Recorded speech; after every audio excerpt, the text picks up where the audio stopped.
What's up, YouTube? I'm doing this deck profile today of Destiny Hero Zombies, and I really feel that there's a lot of people doing it wrong out there.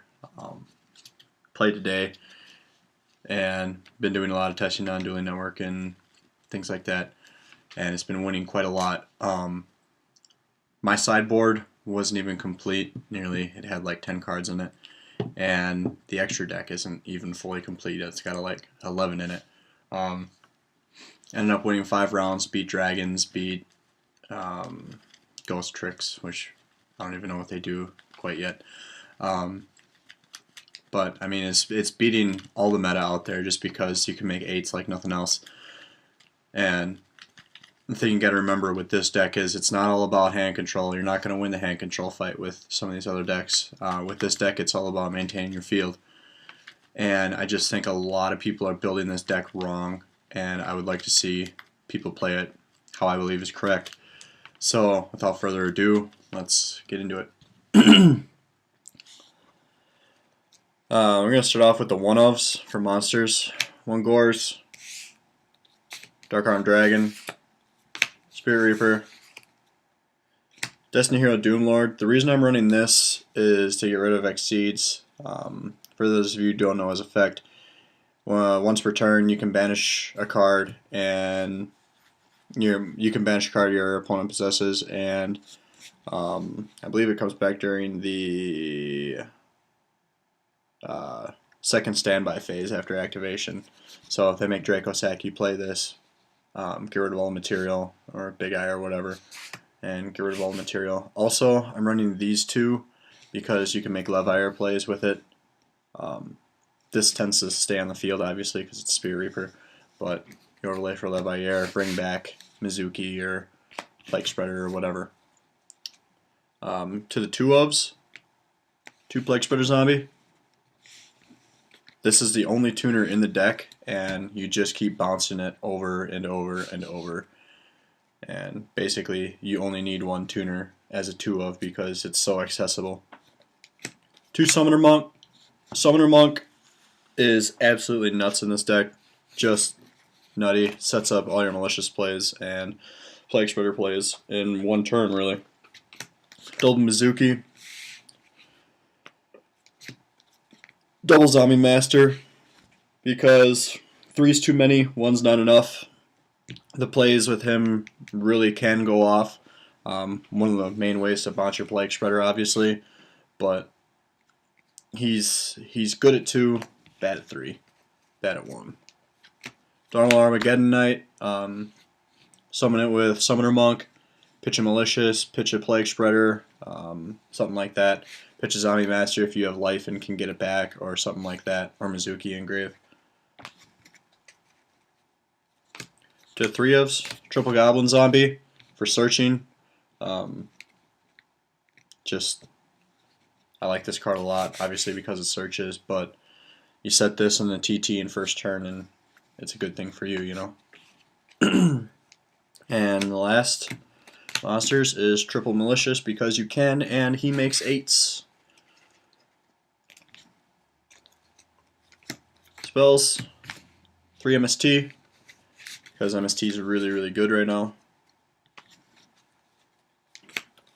Double D draw, even if it's dead when you draw it later, it's still Summoner Monk food, or you can pitch it for break or whatever. Card's just not a bad thing to have, plus ditching it with Mally is really, really awesome. Double Book of Life, get to banish a card, special summon a zombie from your grave. Another way to bounce Plague Spreader. For the 1 ofs, Creature Swap, just in case you have like Spirit Reaper or something and you want to crash into it for game, or you want to take something bigger of theirs. Special Malicious or Special Plague if you don't have plays, and take their stuff. Foolish Burial, Mind Control. Burial from a Different Dimension. I've noticed people aren't playing this. I can see why, but I like recycling Mizuki way too much in order for it not to be run. Especially if you have to use Plague Spreader's effect, you can get it back into your grave. I just don't understand why you wouldn't at this point. Allure of Darkness, Dark Hole. And then for the trap lineup, triple Raigeki Break. Once again, this deck isn't about hand control. Don't be afraid to pitch cards in your hand because you want to control the field and the graveyard. And this card helps you pitch the Maliciouses, anything that you want to pitch, obviously. Mirror Force, Bottomless, TT, Warning, and Cobballs. That's for the main board. It's 41 main. You can knock it down to 40, obviously, but I just ran it at 41 today just because I'm a professional.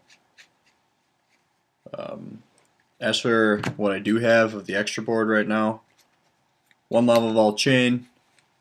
He's super duper handy in this deck, obviously, because you can go Summoner Monk, Armageddon Knight, pitch something for Armageddon Knight, pitch something with Lava Vault Chain, or if you want to stack something on top for next turn, he does great things for the deck. Right now I'm running an Abyss Dweller because it's what I had, and that's really it.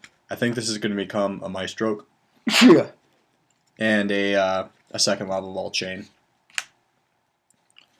As for the Synchros, level 8, Void Ogre Archfiend, Void Ogre Dragon. You don't have a hand a lot in this deck, and he just adds control.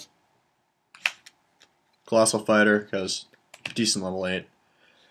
Red Dragon Archfiend. I like this card a lot because it blows up all the defense position stuff, and it just can wreck house. Crimson Blader for dragons and everything right now, so gotta run Crimson Blader. Stardust, because it's Stardust. Scrap Dragon. That's it for the 8s. For the 6s, I'm running 2 HTS Simuth. I love this card a lot. It's really, really, really great. Revive King Dehas. I'm also going to run the other zombie level 6. I can't think of its name, but this guy's good in the mirror, and so is the other one. And Catastor for the 5s. I'm also thinking about running Hyper Librarian, but there aren't really a lot of 3 and 2 plays in this deck because you only run 2 level 3s. So yeah, it's